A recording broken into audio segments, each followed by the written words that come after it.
Thank you. Hi, everyone. My name's Teresa. I'm so excited to be here today at AtC-AtG, and very honored to be here to discuss my research with you, which is um, magnetometry-based techniques for measuring milling rates of magnetic thin films. Oh, by the way, I'm from Wayne State, Michigan, or Wayne State University in Michigan. Let's see, here we go. So I want to start with the magnetism background, which many of you may already be aware, but let's just go through a few. So there's three common magnetic order types that matter for us today. The first being antiferromagnetic, the second being ferromagnetic, and the third being ferrimagnetic. So for these three types, we'll consider these arrows that I show as representatives of the magnetization in a series of magnetic sublattices. So one of these would represent an entire layer, or I'll just refer to them as like the moments in a neighboring layer. So for an antiferromagnetic order type, what happens is the magnetization in neighboring sublattices is equal in magnitude, but opposite entirely in direction. So this results in a net magnetization of 0. And then for ferromagnetic order types, this is when, all the sublattices are pointing in, there we go. It clicked automatically. The ferromagnetic type is when all the sublattices are pointing in the same direction. They can or cannot be the same magnitude of like magnetization, but what this results in is like a maximum net moment. And then a ferrimagnetic order type actually has the sublattice orientation of the antiferromagnets, where we do have opposite moment direction, but those opposing magnetizations are not equal in magnitude. So we actually end up with a slight net magnetization. You'll see an example of all three of these in our magnetometry data today. Now, we're focusing mostly on antiferromagnets today. You may have heard of crystalline antiferromagnets before, like nickel oxide is, I've had other projects with nickel oxide before, but there's a few key differences when we're referring to synthetic antiferromagnets that I'd like to highlight. One being that they're a layered structure where we have a series of metallic layers and then a non-metal layer, magnetic layer and a non-magnetic layer that result in an antiferromagnetic exchange interaction. Ooh, apologies, it's clicking automatically. But what happens here is that it's the thickness of this non-magnetic spacer layer that determines whether or not this interaction is antiferromagnetic. The utility in synthetic antiferromagnets is actually that they have a significantly weaker inner layer exchange coupling, which makes them a lot more easy to manipulate. And they also have a very easily detected magnetic state. So here I have just a visual representation of nickel oxide, where you can see the nickel atoms in neighboring sublattices are opposite. This has a very, very strong antiferromagnetic interaction. This is an example of a synthetic. So I'll go a little more into the structural information. So when we grow these in our lab, we start with a platinum seeding layer. We will end with a platinum capping layer, and we found that approximately 6 nanometers is the ideal. For us, we have permalloy layers anywhere, it can be anywhere between 2 and 15 nanometers. We've done studies with this range. And ruthenium, we find that like an ideal space for this non-magnetic spacer layer is anywhere between 0.5 and 2 nanometers. On the lower end, we'll get a antiferromagnetic interaction. So anywhere like 1 or 1.5 below, and anything above 1.5, we expect a ferromagnetic interaction. And then for a number of permalloy layers, this is an example of a bilayer where we have 2 magnetic layers, but we can go up to 3, 4, 5, up to 10 permalloy layers. And so then we will have, instead of a synthetic bilayer, it's a synthetic multilayer. So what's the point, right? Well, I mentioned that we're doing ion milling, right? It's a really useful technique for the preparation of thin films and heterostructures. Additionally, if you like to mill patterns into things, which we are interested in. However, it can be difficult to quantify milling rates within systems, especially if you're only using something like AFM. So here's our solution. We're going to use a magnetometry-based technique to estimate ion milling rates of the. And using the known magnetic properties of earth thin films, we're going to monitor changes in the thickness of that material during ion milling. And so I have this little short animation on the right, which is basically just showing you how the milling process will remove layers top to bottom until we get to a desired interfacial layer.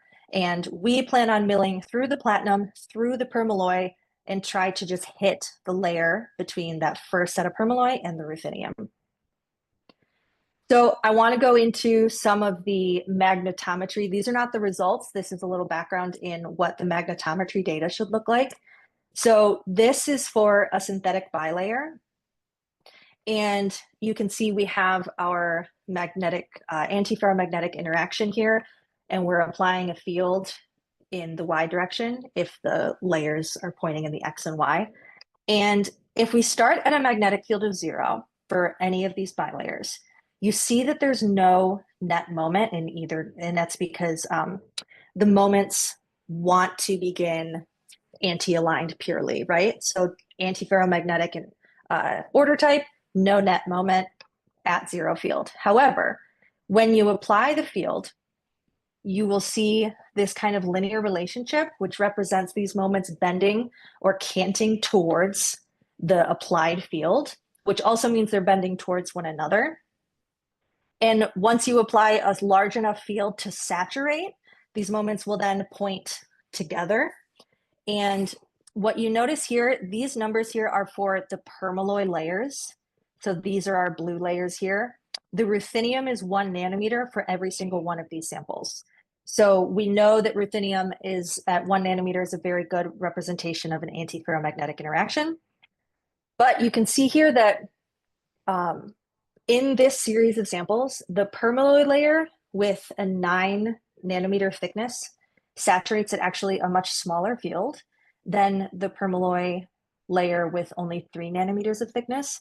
That actually indicates that the AFM strength between the two layers is stronger in a thinner layer set. And I do want to mention that not only is ruthenium 1 nanometer, but these 3 nanometers represent the thickness of each layer. So this is what we're expecting when we look at a bilayer. Now there's something interesting we're going to see, which is what looks like a trilayer. This is a macrospin model and magnetometry data representative of a trilayer. When there is an odd number of layers, there is no compensation of moments when they're anti-aligned. As you can see on the left, we'll always have 2 pointing up, 1 pointing down. That means that there is going to be a net moment at 0 field, unlike a bilayer. So at 0 field, we're going to see a ratio of 1/3 of the maximum magnetization. And that's just particularly because this is this is a trilayer. It's not a layer of 6 or 9, etc. But you can see that once we start to apply a stronger field, there's a region where the moment jumps from this little plateau of its 1/3 preference. And we do get, similar to a bilayer, we get this linear increase. And these are corresponding to configurations which have been documented. And there's my colleague has a paper on this. There's a configuration of this actual bending and canting where the moments that are already aligned with the field actually have to bend away from the field in order to get the anti-aligned moment to snap up. Once the field is high enough, we will once again get a saturation in which all the moments will be aligned with the field. So now I want to talk about the results now that I've shown you what the magnetometry is suggesting for a bilayer and a trilayer. We'll go on to the experiment. So we're using a ultra high vacuum sputtering system and an in situ ion mill. And we have these well-calibrated deposition rates for our synthetic antiferromagnets. This is something that we grow regularly and have been doing so for years. And we plan on growing these samples in our sputtering system, ion milling, and then analyzing samples with our squid magnetometer, which is also in-house, to estimate mill rates. I showed you the bilayer and trilayer because I wanted you to see what the transition is that we're expecting. We're expecting a final transition to a synthetic ferromagnet. So we're starting with a synthetic antiferromagnet. We will see a synthetic ferrimagnet. This is ferrimagnetic behavior, like in a trilayer. And then we should end up seeing something similar to this, which is a synthetic ferromagnet. So here are the first set of milling results. We start with our parameters for our beam voltage, accelerated voltage, and beam current. These are taken from a manual, and a few different values were tested. This seemed to be the one that we preferred the most. So at 84 seconds, you can see that we still have a purely antiferromagnetic response. This magnetic signal doesn't show any ferro or ferrimagnetic symptoms. So we know that we haven't milled past the platinum whatsoever. So we increased to about 96 seconds, same exact thing. We see pretty much identical setup. So that indicates we still have not milled through the platinum layer. So we do a big jump from 96 to 142. Here we immediately see a difference. So the 96 seconds is the antiferromagnetic interaction. Now, this change in magnetic signal implies that we have now hit the permalloy layer.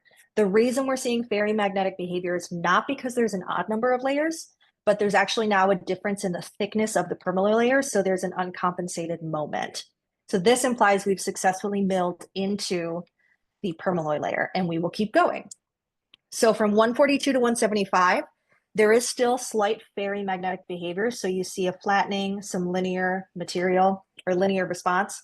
So we're not quite there yet. We go a little further, we go to 190, and we see that we've hit what appears to be a purely synthetic ferromagnetic interaction. These are what they all look together. And I'm almost out of time. So I just want to show you the before and final. We are observing the variation in the magnetic moment. This is allowing us to quantify the milling rate. So now we know the times required to mill through the platinum and then mill through the permalloy, et cetera. So we believe this has potential as a valuable method in any technologies that require magnetic materials, specifically milling of said materials. I want to thank you so much for your time, acknowledge NSF for our grant, and yeah, that's it. Thank you.